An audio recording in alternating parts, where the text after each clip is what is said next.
Ladies and gentlemen, good afternoon. My name is Damon Matthews, and I am the Director for Cyber Operations at QIntel. QIntel is a cyber threat intelligence organization headquartered in Pittsburgh, and for the last 15 years, we are the recognized global leader in government-grade threat intelligence, powered by patented technologies, ever-expanding unique dataverses, and our people whom are passionate, mission-focused for our partners to deliver the highest quality capabilities. Our IC, DoD, and federal law enforcement partners understand that QIntel is a keystone asset who has time and again demonstrated a critical component in mission success. We are comprised almost entirely of former intelligence community, federal law enforcement, and U.S. military professionals with countless years of training and experience. So it is no surprise that QIntel has been in competition with nation-state, non-nation-state, terrorist, and international criminal organizations in cyberspace since 2009, and continues to work with industry, federal government, and allies to build partnerships, resilience, and integrated deterrence capabilities in the cyber domain. In doing this, we create an asymmetric advantage our adversaries can't match. At QIntel, we recognize that defending national interests at home, to include critical infrastructure, financial, health, and utility sectors, and abroad with the intelligence community, DoD, and allies, takes time, flexibility, and adaptability to build an enduring advantage for the nation in the cyber domain.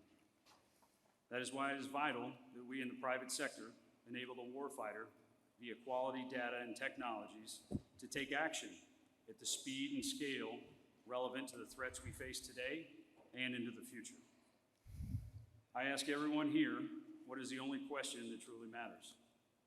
One we should ask ourselves every day, and we should always answer yes to. Are we doing everything we possibly can to counter these threats? For QIntel, today is another day we get to say yes. And that is why we are so very proud to sponsor this afternoon's panel, Enhancing Our Warfighting Advantage. Thank you to our partners, everyone here for your continued efforts, and our gracious hosts, the Navy League and the Gaylord. Lieutenant General Reynolds, over to you, ma'am. Thank you, appreciate it. Hi, everybody. Thanks for hanging in there with us. The 15:30 slot is a tough one. Hey, we're gonna spend the next hour or so talking about this cybersecurity, enhancing our warfighting advantage. And the way I'd like to just run through this, I'm gonna introduce you to this great panel. We're gonna talk a little bit about threat and process, and a little bit about the workforce, and really would just like to have a broader conversation about what we're seeing, what we need from industry or academia, what wins we're having, what assumptions we made, with industry in the past that maybe were wrong. But I'll leave plenty of time that we can have some Q&A from you all to help us, so please be prepared to join the conversation. So I'll start with some introductions. First off, I'm Lori Reynolds. I'm a Marine. I retired in 21 from, I was a Deputy Commandant for Information. Truth in lending, I'm a poli-sci major who got stuck in a technical MOS. And I was smart enough to surround myself with a lot of smart people, one of them being Gen Edge, and when we served together on the Marine Corps staff. And today, I spend a little time working with the Naval Postgraduate School as a professor of practice for the Don CIO, and so I'm just thrilled to be able to be here and to continue to try to help and think about some of these things with all of you. To my left, we have Sherry Thomas, who is in the senior executive service for the Marine Corps, but this is not the first service he has been in. He's been with the Air Force and the Army for a long time, and is the Chief Technical Officer and the Technical Director at Marine Forces Cyber Command for about the last 2 years. He's a New Jersey guy, another smart guy. Graduated from Rutgers and has a master's from Hopkins and also from Harvard. So all of the hard questions go to him, and then probably to Jen. Jen is the deputy N2, N6, a Penn State gal, and George Washington University. She came up in the intelligence community and was our CTO for a while in the Marine Corps and has done some acquisition. And when we created the Deputy Commandant for Information, Jen helped me think about how do we build an information warfighting function in the Marine Corps. And so cyber and space and intelligence and influence and narratives and how do we get organized around that. And so it does not surprise me at all that the Navy stole her from the Marine Corps. Jen, it's great to see you again. To her left is Jay Van, 31-year Rear Admiral in the United States Coast Guard and currently the CG of Coast Guard Cyber. So he's very happy today because he's from Connecticut. And I'll let you gloat on your own about that, Jay. He's spent time in Coast Guard personnel, but he's a ship driver. And so here's a warfighter and a practitioner who has now spent several years in cyber. And so looking forward, Jay, to your perspective as well, and thank you for your service. And then to his left is Paul Butterfoss from Leidos. Paul is another Penn State guy from Hershey, Pennsylvania, but Paul has also done time at Lockheed, but has been with Leidos and working the Navy contract on the Navy Marine Corps Internet with Leidos, but has done a ton of cyber stuff with Leidos. So I think we have all of the skill set here to have a pretty rich conversation. So thank you all, and thank you to the Navy League and Q Intel for sponsoring this panel. So let me just set the stage a little bit. So look, cybersecurity, we're going to be talking about cybersecurity forever. Will we ever be secure enough? How do we think about, can we secure everything? There's just so many ways that we can take this conversation. But as we're sitting here today, we see that 75% of all ransomware today globally is coming out of Russia. We see them pursuing just disruption and any way to avoid sanctions. They're getting better at all things cyber. We see China, the largest threat that we have, not a surprise, pre-positioning in critical infrastructure, which is what all of the intelligence agencies are telling us. We've got Volt Typhoon that just became public. We've got supply chain attacks. We have Iran. And I think most would say that there's less state control of Iranian cyber actors, and they're mainly regionally focused or counter Israel today. And then you have North Korea, whose two main efforts in cyber are stealing defense R&D so that they can proliferate weapons for income, and also attacks on the global crypto infrastructure to just feed the country. Everyone's getting better. Everyone's getting more active. So plenty for us to think about and to do in the cybersecurity arena. And then we have the advent of artificial intelligence that makes the threat even more acute, if you will. And I'd like to touch on that at some point about how do we think about AI-enabled malware or spear phishing, or how do we think differently given the fact that there are new tools for the adversaries. But let me just start with we're going to go around and Sherry, I'll just start with you. We'll go in order. Tell me, what are you focused on right now? How do you think about warfighting advantage? What's the Marine Corps doing in cybersecurity these days? Absolutely. Thank you, General Reynolds, for the warm introduction, and thank you, Navy League, for hosting.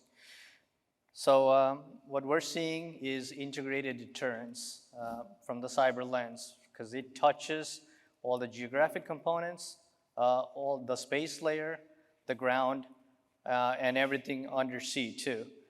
In terms of we need to be able to have multiple different options in that network that we're trying to be creating, or that we have legacy products on, how to make it more resilient. What I also see is we have to be more proactive versus being reactive in terms of something hits you and then you figure out what the mitigation plans are, versus I need to forecast that early and figure out what are our P3E options and can I switch between these things and either fool the enemy or keep them off guard in terms of multiple different angles that we're going to be going on, right? We don't know which path we're going to be taking, and I equate it because now everything is a system of systems. Everything relies on each other, and there's second-order implications when one thing gets shut off or the other thing gets shut off. So, got to think about it in that light. From the cyber command perspective, we are looking to set the posture, which what I mean by that is set the theater, set the globe. The theater, I am agnostic of a theater, whether it be in the Indo-Pacific theater, it may have influence in the European theater or in the Central Command theater, as we can see from real-world events. And in a marine concept or on the operational perspective, we have to ensure we have assured communications and command and control across the entire sphere, because otherwise you lose confidence in all these technology systems and all these things that we're rolling out in the future, and they're going to go back to the legacy things that in today's threat environment, it's going to be prone to attack. And the threat vector keeps changing, as General Reynolds mentioned. The threat is evolving, whether it be from a great power competition or from a violent extremist organization. So got to be cognizant of all that. And then what does cyber mean in the basic context? It's not just a material solution, but across the .mil PF. And what I mean by that is need to be able to make it very easy, especially from our industry and academia partners. How does it work for a 20-year-old? How is it easy to learn? How is it easy to operate? How is it easy in terms of facilities modernization or leadership, bringing it down to the lowest tactical level? So thinking about it from the enterprise all the way down to the tactical is very critical. Thank you. Thanks, Sharon. Jen? Oh, well, thank you, General Reynolds, for moderating. Thanks to my fellow panelists here, and thanks to the Navy League for hosting this event. And if I look at where's the Navy going from a cybersecurity perspective, the word that I would resonate, would say is most prevalent right now is design. When we talk cyber, we often talk about different parts of a cybersecurity conversation in isolation. We'll talk about a technology, we'll talk about a workflow, we'll talk about an ATO, we'll talk about different parts of that. And realizing that the cybersecurity space is expansive. This would be the point where I do a little parlor trick and ask everybody in the audience, are you part of cybersecurity posture for the Navy? By show of hands. Okay. Everybody's hand should go up. Everybody who is involved in design, development, deployment, and disposal of capabilities that support the US Navy has a part to play in our cybersecurity conversation and our cybersecurity approach. What we have to do, particularly from the OpNav resource sponsor perspective, is be really clear. What does this look like? What does that cybersecurity environment look like? So we spent some time over the past year and published at the beginning of the fiscal year for the government our Naval Information Enterprise Blueprint. And we use the word blueprint deliberately, because I'll ask the audience again, would you ever hire framers, roofers, plumbers, and electricians and say, build me a house? No. So why do we do that with our networks? So we're shifting our approach. And our blueprint outlines our design of our information environment enterprise. It shows how things connect. It shows the principles by which we're guiding and constraining our development. And it also shows how we are integrating all of the guidance documents and best practices when it comes to a modern cybersecure infrastructure. So that document is available widely, and we use that to guide our decision-making, guide our process improvement, guide our workforce development. It's the capstone of our cyber arc. So that's our biggest seminal document that we published at the beginning of the calendar year, and this has led to policy updates. Policy updates for how we do cybersecurity in the government, excuse me, in the Navy. And then lastly, this has led to how we've embraced and the CNO's get real, get better mindset. So we have the policy right, and now we have the implementation plan. And how we're using a data-driven approach to show progress in a space that you can't easily see and touch. So I look forward to sharing more of that as we go through the discussion today. All of that is familiar to me because we had a Marine Corps blueprint that elevated our game significantly. So, okay, Jay, what about the Coast Guard? Thanks, General, for moderating, and to the Navy League for hosting. So if you watched the game last night, you know it ended at about 11:30. So the 15:30 spot this afternoon is a little tough, but hey, men's and women's basketball, 17 championships in the last 25 years for Connecticut. So hey, what's going on in Coast Guard Cyber are really our three, they continue to be the same three areas of focus, three lines of effort that we've had for a time now, and each of them contributes to enhancing warfighting advantage. And I'll just hit on each of them. For some of you, maybe the first time you're hearing this, learning about Coast Guard Cyber. For others, hopefully you've kind of heard this message. The first is our responsibility in CG Cyber to operate and defend our part of the DoDN. We are one of the 45 or so different organizations that has a slice of the DoD information network, and so we're responsible for protecting our part of it, and really responsible to JFHQ DoDN to do all the things that come with that, assessing and authorizing systems, inspecting for compliance, red teaming and blue teaming our networks and our systems, and just again responding to all those threats that we're seeing. Really clearly a 24/7 operation, but our part of that is our first focus area. And clearly that contributes to the fight by keeping the networks and the weapon systems ready for when we need them, and certainly not allowing the Coast Guard to be the weak link and be the pathway in for the adversary. So that's kind of first focus, first line of effort. Second is the one that really makes us unique in the Coast Guard. And that's our responsibility to protect the marine transportation system or the maritime industry.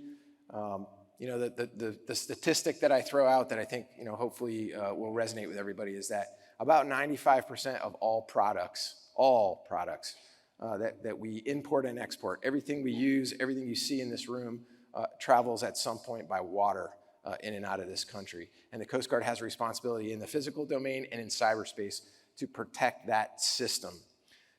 And we do it in the physical domain. You're seeing, our response to what occurred up in Baltimore, with working to not only initially respond with our traditional search and rescue mission, but really now focusing on coordinating the effort to reopen the port and get commerce flowing and get that part of the supply chain, that critical infrastructure operating again. So that's a responsibility. We have it in cyberspace as well. And why is that important to warfighting? Two reasons. One, those ports that are carrying 95% of products are really, we like to say, the engine of the U.S. economy. Again, you're watching it in one port, how sectors of our economy can be severely impacted by disruption. And so the Coast Guard has a responsibility to help all the partners in a port, be they local governments, be they the companies that operate in ports, to make sure that that part of the engine is keeping our economy moving and keeping our country strong. And then the other piece is that ports, and national strategic ports in particular, play a critical role in our ability to project military power. Think military outload, fort to port, and then port to the front. And so ports are a super critical node in our ability to project military might. And again, Baltimore is a good example. Some of those ships that are stuck in the port of Baltimore represent the ability to move military might. And so Coast Guard has a responsibility there, and in cyberspace in particular. So we operate, our teams are out there in ports on municipal and commercial networks and working with partners to ensure that their systems are secure, and that if they're attacked, that the impacts of that get mitigated, adversaries are eradicated, and we move from there. So clearly our unique role as a regulatory agency and a responder in ports contributes to how we enhance warfighting. And then the last piece, the last line of effort for us is operating in and through cyberspace. That's our way of saying, can we deliver effects via cyberspace to get missions done? And right now we're squarely doing that in partnership with our DoD partners, our fellow components at U.S. Cyber Command and through the Cyber National Mission Force to deliver effects to have mission effect. And the Coast Guard's focus is, again, kind of back to ports, is can we counter adversaries that are targeting U.S. critical infrastructure? And on a good day, critical infrastructure, that is maritime critical infrastructure, which is we're most concerned about. So those are kind of the three areas of focus, our contributions, and then you heard the general refer to my background. When I wasn't driving ships, I was doing HR and training, and so like everybody else, and I think we'll get into this later, it is growing and retaining the talent that we need to do all of this work. And so a lot of focus on our workforce and all the initiatives that are in place to keep those folks, to keep that talent that we need to get this work done. So there's my opening salvo. Thanks, man. Awesome. Thank you. Awesome, Paul. So I have the distinct honor of being the only industry panelist up here. So I'm here to listen as well as share. To my distinguished panelists, thank you, Lori, for moderating panelists in the Navy League. I think one of the unique things about Leidos, as I look at the panelists that are up here, is that we are partnered with each of these organizations in terms of helping them defend their enterprises, right? So on the Navy Marine Corps NGEN SMIT contract, we support the Marine Corps and the Navy in terms of the NMCI. And then on the Coast Guard side, we run the DHS Enterprise SOC. And then kind of combined across the three, we also support JFHQ DODN through the DISA Cybercom work that we do. And so kind of the portfolio that Leidos has touches each of these stakeholders in terms of really operating the networks and defending on a day-to-day basis. And so I think when we think about Leidos, how we're enhancing the warfighter advantage, it really comes down to maximizing the ROI of the cyber and IT investments that these organizations are making. I go back, I was speaking at a ACT-IAC conference a couple months ago, and the guy from Navy Acquisition came up and was lamenting how they didn't have budget for the next destroyer or carrier, right, because they're spending so much on IT. And so that's really the challenge that we try to address in terms of all our portfolio of contracts, is really in terms of demonstrating additional value, leveraging technology, AI as an example, as an enabler, maximizing the workforce, but really recognizing that cyber and IT are an ends to a means, or means to an ends, right? That's not the purpose. The whole point of cyber is not to make it so that the box is unusable, right? Because raise your hand, what's the best way to defend a computer? Unplug it, bury it in the ground, right? But that's not the point. The whole point is to defend it while still operating. And so I think that's a real important mentality to have when it comes to supporting kind of our customers as it relates to enterprise IT and cyber and supporting the warfighting advantage. Okay. Good opening statements. So let me start with a question, and I'm going to start with you, Paul. And here's the question that I have for you. General Nakasone, and I think probably now General Hawk, would continue to say that cybersecurity is a team sport. It's going to take all of us, right? So from the individual user to the provider to the designer so it's a team sport. So which teams matter to you? So who's on the team? Who matters? Talk to me about that from a Leidos, from an industry perspective. Sure. So again, kind of the footprint that we have, a lot of the work that we do is in the cybersecurity service provider community. And so that's one of the changes that I think Cybercom has adopted. Everybody's familiar with the CNMF and the CPTs, right? That's been the US Cybercom cyber force for a while. But I think they were missing leveraging a lot of the contractor and the CSSP community in terms of a cyber workforce, especially on the defensive side. So the sexiness of the OCO and the hunt forward missions and everything. But at the end of the day, the comprehensiveness of the cyber force in terms of how do we really deliver that warfighter advantage is making sure that we're defending the enterprise networks that are that enabler for the actual mission space. And so to that end, as Cybercom has matured and recognized the CSSP community that exists of all of those contractors and government workforce that are not the CPTs, not the special ops cyber forces, but are kind of doing the day-to-day part, I think that partnership has really expanded over the past couple of years and really enhanced the totality of the cyber response. Sherry, how would you answer that question about teams? Who's on the team for cybersecurity? So to me, that team is a defense team, including our defense partners, defense industrial base, supply chain, the whole 9 yards, and then it expands to that, right? So one of the other things is, what is the totality of the cyber terrain? It has increased over time in terms of, as was mentioned earlier, industrial control systems, SCADA systems, waterway, rail, right? Now you look into other enterprises in the government space, right? With the energy sector, the transportation sector, the State Department, how we all intertwine with one another on products. And then going back to the industry side, right? I'm looking for best of breed products from our industry partners.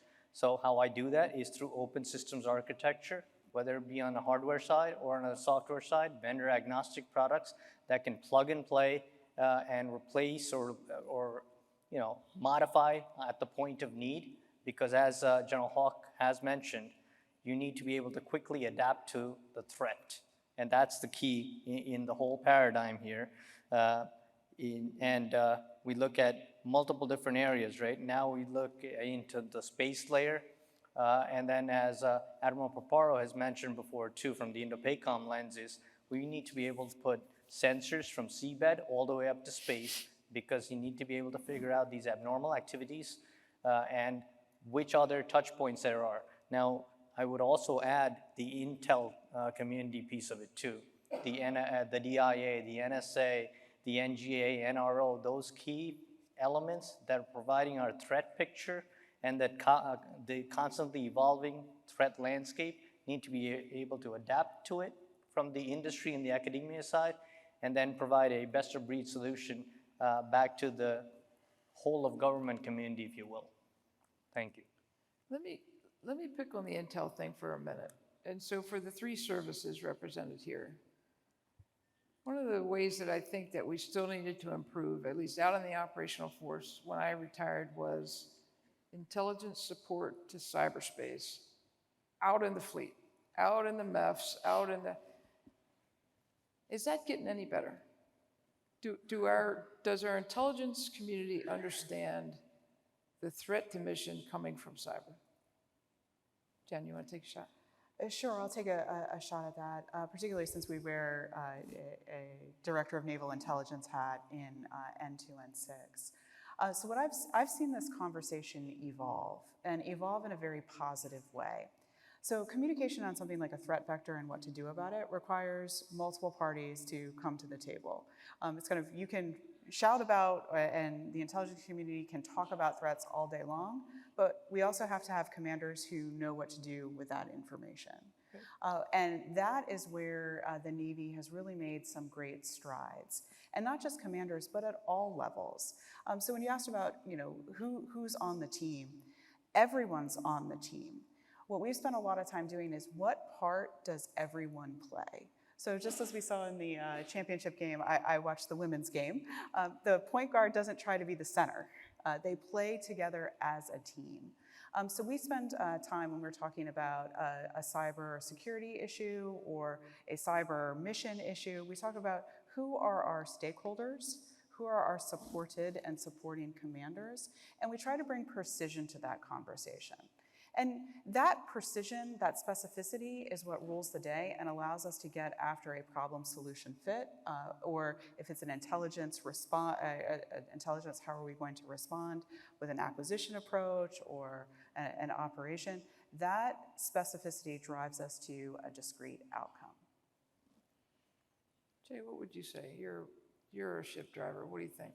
Yes, ma'am. So I'll kind of focus my answer in our first 2 lines of effort. I would say, we have intelligence embedded, not only in Coast Guard Cyber, but within our teams and kind of throughout the organization. So we absolutely not only understand the value, but it's really driving our operations, and that goes for kind of the internal defense. I mean, whether it's intelligence or research or open source intelligence that we're using to inform our defense of our networks, or it's our teams that are out in a really unique kind of operating area, like in commercial space in a port, being informed about not only what the threats are, but let's talk about the particular industry they're in, kind of vulnerabilities might be there, what's valuable to the adversary in that industry. So I guess the answer is, I haven't been doing this long enough to compare, but yes, I think the value's understood.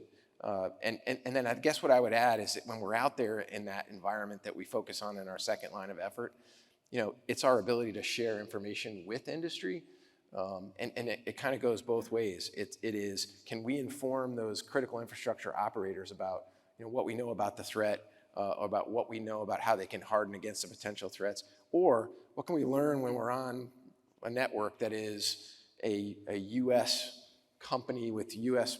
personnel on that network? How can we, what data can we gather that we can then come back without infringing on anybody's rights and infringing on business secrets, but still use that to inform the whole enterprise on what is the TTP we need to be looking for from the adversary, and how can we kind of go target the adversary. So that's an interesting back and forth we have with our intel folks, and we're doing it every day.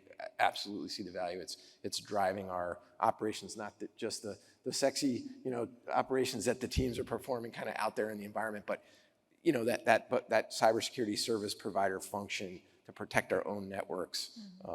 Yes, ma'am. Yeah. If I could, Yeah. I think an important part, and again, full supporter of threat intel, intel-driven defense, right? It's kind of what we've been pushing for a long time at Leidos, is helping organizations understand how do you apply that intel in your environment, right? Because great, you can understand that there's a TTP or a particular vulnerability that's being exploited, but do you know if that vulnerability exists in your environment, right? Because that's really the understanding of the observability in your environment drives how valuable that intel is to you. You can get all spun up about a potential exploit, but if it's not impacting you because you have 100% visibility and observability in your environment, which again is a whole challenge to get to, but that's the holy grail to be able to determine if the intel coming out is actually relevant to you. So while we're talking about partners, let's talk about cloud service providers. So probably the biggest thing that we've done in the services over the last decade is make this move into cloud environment. And I think that we made some assumptions about increased functionality, increased security, perhaps. There were some assumptions that I think that we made. Paul, I'm going to start with you. How is that going? How is our relationship with our cloud providers? Do we have the boundaries right? Do we have the roles and responsibilities right? Just how's it going? We were talking about this a little bit in the hallway, and I told Lori not to get me in too much trouble, so we'll see how I can. No names. So we're not going to name any names. I think that there's an understanding that the cloud service providers are doing a better job overall than what we were doing previously, right? In terms of maintaining the infrastructure, keeping it up and running, both from an operations perspective as well as a cyber perspective, right? Then the automation that's available from a CSP is light years ahead of what we used to have kind of in an on-prem environment. Now, it also has created a challenge where everything is aggregated with a big flashing sign that says, hey, come target me, right? And so you're seeing some of that play out in the press, and it's a challenge to kind of balance those two things. Again, I'll go back to, the cloud service providers need to be able to provide the observability to the customer stakeholders of things that are happening, right? I think that's some of the change that you're going to see over the coming years as that becomes more and more accessible so that people actually have the levels of access and the levels of visibility in the logs to detect activity. But overall, I think it's a good thing. It goes back to my ROI comment earlier, right? You're able to do more with the money that you're spending by leveraging the cloud service providers. That's the whole business case of why we went to cloud. Tim, what would you say about that? So I echo some of the sentiments that Paul brought up here, because I think there was an expectation that when we went to a move to the cloud, because I remember when cloud first came online and the government was first making that transition, it was the panacea at times, and it led to the mental model of, if I just did this big lift and shift, then suddenly all of my problems will be solved. There are no 3-day magic beans. So the cloud is just another environment that we need to continue to work in. It doesn't solve every problem. It provides great benefit. It provides great illumination. And that's the sunlight that can disinfect all. And so while it's a little uncomfortable to have that big shining, like here's something that you need to take a look at, think about how we do it before. We'd spend days, years trying to find these things. Now it's there. So we're spending more time figuring out how do we want to solve that, more time looking at and continuously improving our environment. And that inherently makes us better. It doesn't make us comfortable, but it makes us better. So this is a necessary step that we needed to make because the old model was, number one, not sustainable from a cost perspective, but also didn't meet the needs of our users, didn't meet the needs that a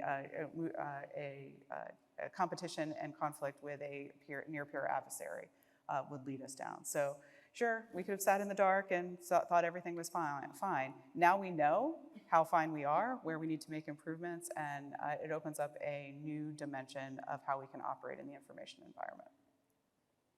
So for Jay and Sherry, given your positioning up there in U.S. Cyber Command, any thoughts on lessons learned, early lessons learned on defending in the cloud? Anything like that? Yes, definitely. What I go back to from our previous discussion was partnerships. Industry and government need to be tied at the hip. And what I mean by that is, if we see an issue or a threat, we feed it back to industry. Industry has to come back the same way and say, hey, we saw some issue here, and this is how we mitigated it. And so that's that back and forth in terms of always cross-sharing of the information. Because what Jen alluded to, right? We moved away from a network-centric environment where it was a box of security and nobody can get into that box, to now the data layer. The data is the finite piece of information that we need to secure. So we need to get that to that level in terms of whatever's in the cloud, right? The header, the footer, the set of information that's going, the algorithms, the AI generation, the entirety of all the technology, we all need to understand that. Same as industry and government, people change. And as people change, we still need to learn or understand what the premonition or what has happened in the past in terms of the basic things that were set in place, the foundation layers, and what we are building upon it, because we don't want Band-Aid fixes to every single problem. We need to continue as a community and say, hey, the threat is coming in this way, that way, a new way, whether it be now BYOD or new technologies that may be coming out. How are we adapting to it? The same way, when the threat comes into it, how do we as a whole figure out in the totality, and then that feeds back into the other services as well in terms of combined or joint all domain actions. Okay. Could I foot stomp something that you just said there, Sherry? And that's really, the use of a cloud service provider has brought government, industry, and when I say government, multiple services together through data. That's how we get more players on the field. That's something the CNO highlighted in her vision, and something that we don't really talk enough about, of more people with the right visibility to solve these problems. That's how we get after big wins. And I'll just take advantage to, the opportunity to add something about our workforce here. As we've seen this, and this isn't going away, right? We're moving to this model of cloud computing, and we've had to identify defenders and then operators that are going out onto terrain that is cloud terrain, that have a different set of skills, that have a different that use different techniques. And so this is just another area we've had to kind of focus some of our talent management is, hey, we need some folks that can work that can work in the cloud. So I'm glad you brought that up, Jay. Let's talk about the workforce for just a minute.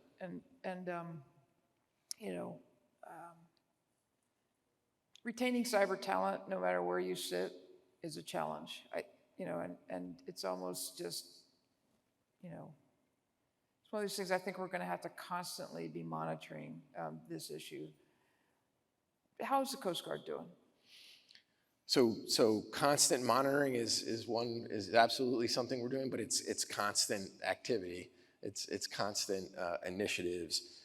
We are literally trying to cover every corner of the workforce with different programs to attract and retain the folks that we need.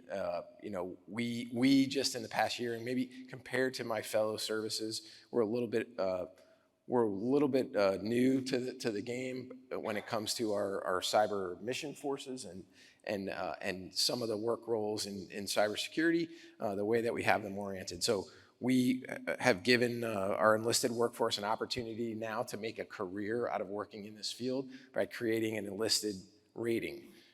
We have created a warrant officer specialty, again, so that people are interested in doing this work. People who we invest in with lots of training can now turn this into a career's worth of work in the Coast Guard. We have a direct commission cyber officer program, so we can bring that talent in from industry or from off the street or from our departing active duty forces to come in and commission that way, or to join a growing reserve component in cyber that we have. And then the last group, or the last initiative I'll mention, because there are others like incentive programs and the things that affect not only our military but our civilian workforce. The last thing I'll mention is we've also, the Coast Guard has a long history of having a volunteer force, a Coast Guard auxiliary. And we recently, last year, developed a Coast Guard cyber auxiliary augmentation program and a cyber flotilla, a virtual flotilla of volunteers who, whatever walk of life they come from and whatever their background is, that want to serve in a way where they can work in cybersecurity or cyber operations. Now we clearly, there are security clearances and law enforcement authorities and things that the Coast Guard has to constrain, but there is plenty of work to do that volunteers can do. And so we're actually also leveraging volunteer talent in order to get this work done. So We did that in the Marine Corps. We started that in 2019-ish. And unsurprisingly, there were a ton of people that said, yes, I would like to be affiliated with the Marine Corps, and yes, ma'am. I can help you solve that cyber problem. Yep. It's not surprising to me, so good on you. Any of the other services want to talk about cyber retention, cyber force? Anything? So I'd like to talk a little bit about the civilian side Please. of this. I think there's really a call to national service as a whole. And I think if we look at, there are more jobs than we have people to fill them. So part of what we want to do is talk about why service in a Navy, service in the Coast Guard, service in the government is important. Particularly when we talk cybersecurity, offensive, defensive, you can do things in the government that you can't do in other places. And so we need to talk about that more. We also need to make it easy to come in and out. Exactly. Years ago, they really did a lot of things from the civilian service in terms of retirement to allow that. Now we just have to have muscle memory about the tactics of executing that. How does that look? I mean, right now, most jobs go through USA Jobs. There's a lot of things going on, particularly in the cyber workforce, that have alternate hiring pathways that allow you to do, different things to move in and out. More of that, particularly for our civilian workforce, just makes us stronger. And then I echo some of the comments from Jay about our military workforce. We spend a lot of time looking at training pipelines. How do we get folks trained and operating quickly? Because the worst thing is you have a sailor or a Coast Guardsman, sit in a training pipeline waiting for a class. So Admiral Ashback and the NAV I-4 team, from a type commander perspective, have really done a great job at looking at those pipelines to get sailors up and operational as quickly as possible. Okay, so I'm going to take it from a task force network modernization perspective. One of the components there is task group network talent management. And what we're trying to do is a pipeline in terms of talent across. So from a cyber lens, right, I'm looking in terms of installation logistics. What kind of cyber talent needs to be there? What kind of cyber talent needs to be there in terms of the management and reserve components? So the reserves are a key piece of this whole paradigm, right? Because we have that ability to go in and out. we work with the TCOM, the Training and Evaluation Command, in terms of what kind of new training needs to be up in terms of 1,000, 2,000 level persistent cyber training environment to something that Cybercom offers. So now how do we get Marines on those training environments that Cybercom is offering at the higher levels or higher classifications or whatever missions need to be done, right?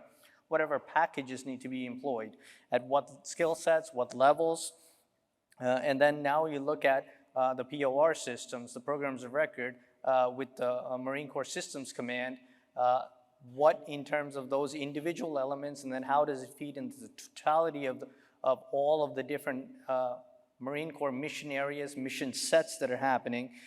So we look at it in terms of a large context of, hey, it's not just I need to do a single code change. The other thing is Marine Corps just introduced last year Marine Corps Software Factory, and that is to do these quicker changes to systems versus the acquisition life cycle may take a larger turn of 1 year or 18 months. We don't want to wait that long if there's a quick solution or a quick fix that can be employed. So Marines are getting trained on that.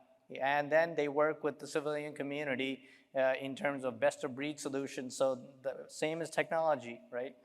The personnel side, we need to figure out the best of breed approach between our civilians, our industry partners, our academia partners, and the Marines that are coming in and learning this new craft too, right? Because at the end of the day, as Jen mentioned, there is a talent pool across the whole spectrum that we're going to be constrained with. And now you go back to mission. Are you able to do these mission sets somewhere else? Or this feeling of pride in terms of, hey, I did something at the end of the day that I'm not able to do somewhere else, so it doesn't matter about the salary or whatever other objectives that are being chased on the other side. If I could, and I recognize that the candidate pool that industry is looking at is a little bit different than yours, and there's some friendly competition there, right? But I think one of the things that we're doing at Leidos that is relevant across the board is there's a lot of fun, exciting things you can do in cyber, right? There's also a lot of boring crap. Mm-hmm. And so the more that you can help automate and use SOAR automation or ATOs and infrastructure as code, et cetera, right? The more you can get rid of some of that monotony, the more you can get the people that you do have doing higher level work, right? You can keep them more excited, you can keep them more engaged, you need less people, right? I think that's something that's common across the board of investment areas that we can make when it comes to technology and capabilities. Could I build on that? Please. So particularly, because I think this is a great segue into some of the AI conversation that you brought up. I was at a meeting conference, I can't quite remember where, but one of the presenters used the line, AI is really good at things that are dull, dumb, and dangerous. And AI, I say, is narrow, general, and robotics. And so when you think about that, that's a great, cyber has a lot of use cases that are in the boring category. Sifting through large amounts of data, you don't want, that's not something that humans need to do. We can have different technologies that can serve that up to humans. And part of this kind of design development ecosystem involves cyber operators or cyber technicians. So I can conceive of a world where folks are moving in and out of different roles that are all under the cyber umbrella. Because can you imagine somebody helping define and program an AI bot that has just done a couple of years in actual offensive operations? I mean, that type of ability to move around is one of the benefits to government service.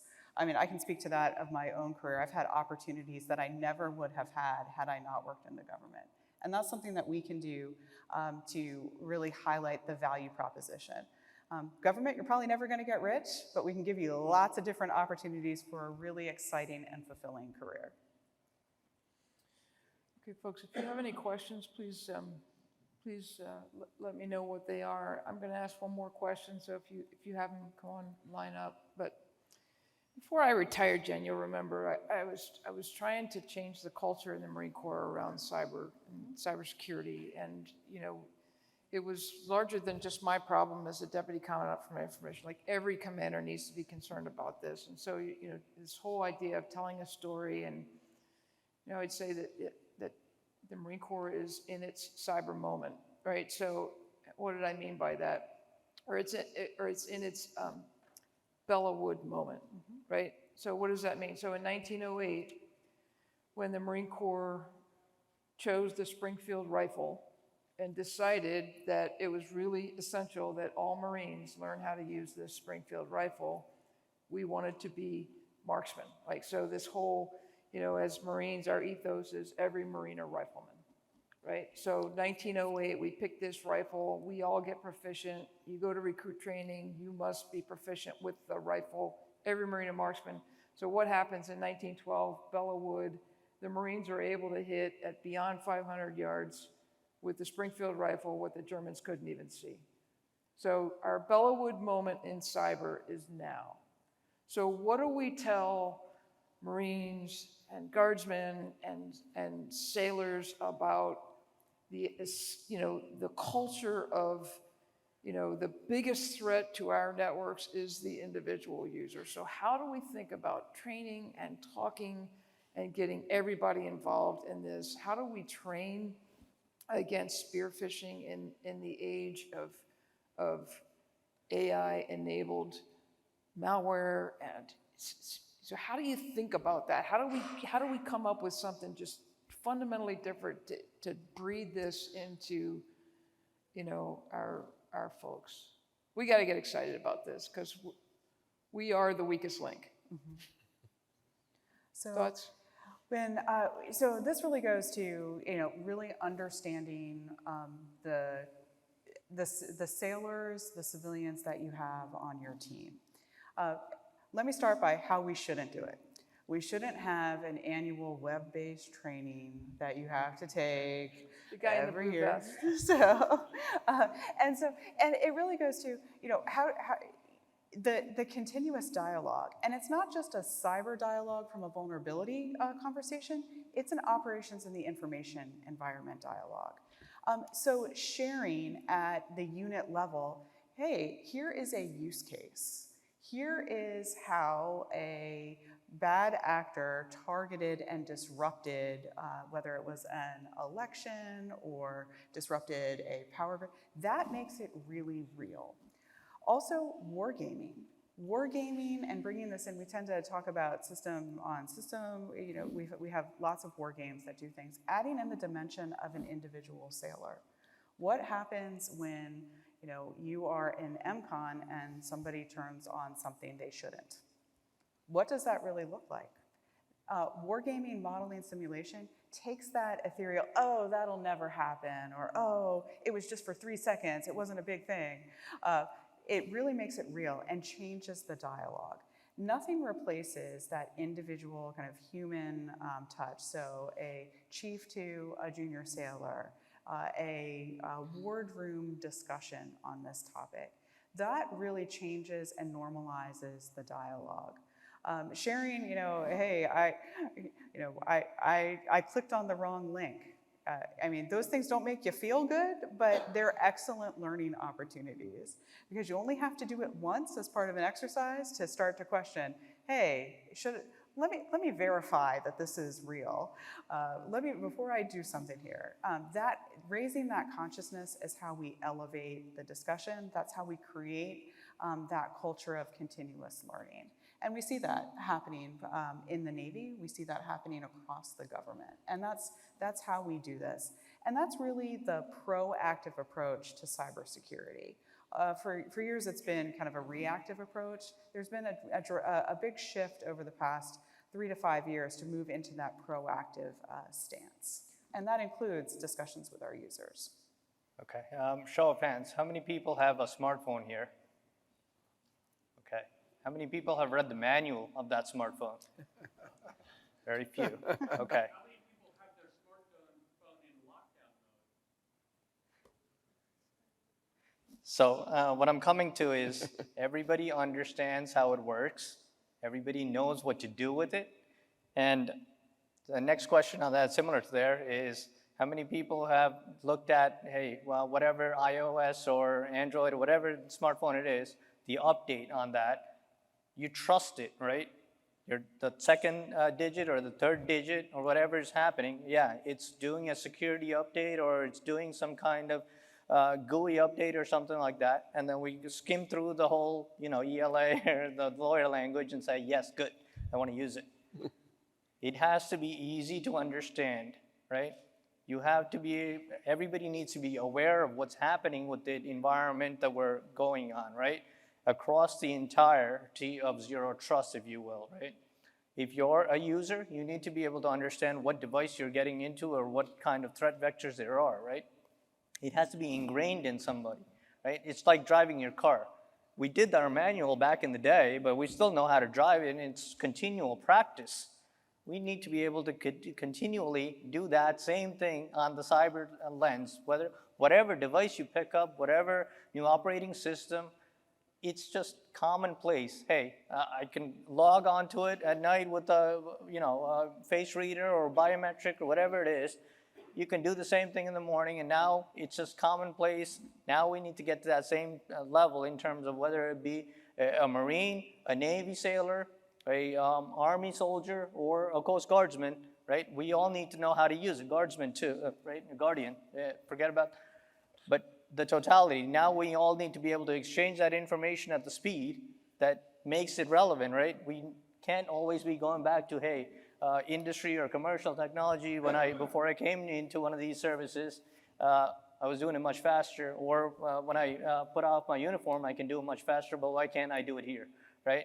That paradigm, we need to all, right, get better at that and inform our new individuals to how to adapt to that new technology much faster. So what I'm saying at the basis is make the network, make all the technology much simpler, right? Instead of adding more and more layers to it and saying, oh, I got this new technology that's going to override on this other one, how about thinking about what are we divesting of or what are we getting rid of so that we can transform or seamlessly move into something new?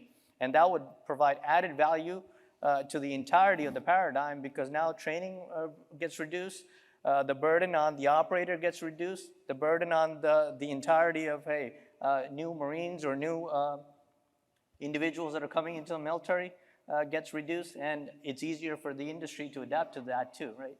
Thank you. So just to add to what Sherry said, we are the weakest link, ma'am, and so engineering ways that we can kind of not rely on the weakest link is probably the first step. And then the second is, for 2 years, I think my ops boss, who's sitting right out there, kind of helped educate me on this about how we kind of look at our entire workforce across the Coast Guard as, we can't allow people to think they're consumers of cyber and cybersecurity, but that they are citizens, cyber citizens instead of cybersecurity consumers. And so it's really just to the point, people need to be able to understand the basics of how do I keep the tools I'm using and the applications I'm using secure? How do I make the right decision about, opting for that update or that patch or that download or that move I'm going to make when I'm at that website? Am I going to click that button? So it's really kind of a culture change, but just to be honest, we've got to engineer away some of the weakest link being relied on to secure our systems. Did you have a question, sir? Yes, I have actually a question in the form of a gripe. Stephen Cleater, Nevada. The government systems that I work on, the networks, tend to have fairly robust firewalls. But then OPM, AT&T, and those type of places don't keep my personal information secure and make me a potential target for somebody to try and make me an insider threat. How do we mitigate those kind of issues? Okay, if I understood your question correctly, you're talking about personal information? Is that? But it makes you a potential target.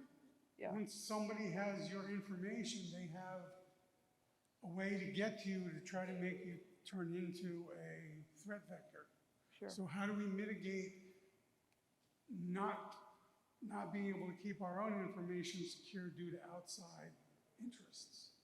Well, I think that speaks to some of what we were just talking here about, how do we educate people to kind of know what data is out there about them, make wise choices about, the personal information that might be out there. But any thoughts on that?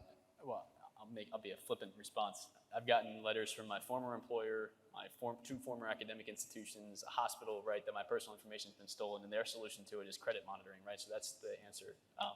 But I mean, I think it ultimately is, not making yourself a target, right? Limiting the exposure that you have that's out there, and then recognizing that your data is likely going to be exposed. Not an ideal situation, but that's kind of the reality that we're in, and I guess holding the bar of all of the consumer services that we consume to try and do better.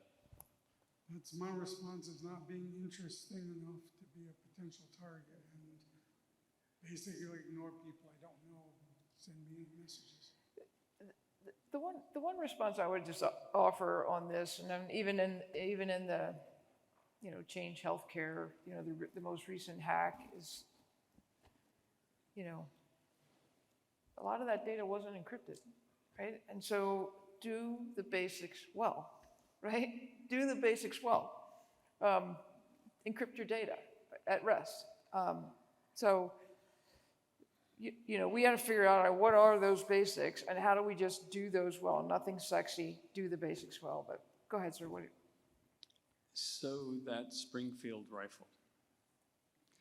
98% of the parts of the Springfield rifle that the soldiers qualified with weren't made by the people shooting at you.